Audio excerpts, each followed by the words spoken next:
கல்வி என்பது உரிமை, அதை கொடுப்பது அரசின் கடமை. இதை தடுக்க கூடாது. வறுமை அதை பெற்றோர் நடந்தால் ஆண்மை. தேங்க்யூ. வணக்கம். கல்வி கற்கும் வயதில் நீ கல் வெட்ட போனது ஏன்? கால்பந்து விளையாடும் போது நீ கால்வாய் அள்ளச் சென்றது ஏன்? வீட்டில் வறுமை என்பதால் நீ விறகு வெட்ட போனது ஏன்? உறவினர் பேச்சை கேட்டாயோ, ஊரா பேச்சை கேட்டாயோ? எவர் பேச்சும் கேட்காதே, கல்வி பயில சென்று விடு. கல்வி கூடம் கற்க இருக்கு, உண்பதற்கு உணவும் இருக்கு.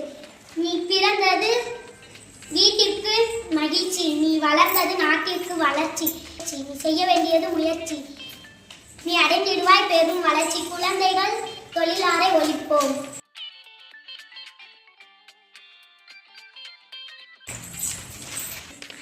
முன்னவர் கூத்து குதிகளிக்க வேண்டிய குழந்தைகளை கசியும் கண்ணீரோடு பார்க்கும் நிலையை அரசு அனுமதிக்காது. குழந்தை ஒழிப்பு முறையை வரவேற்கும், குழந்தைகளை கொண்டாடும்.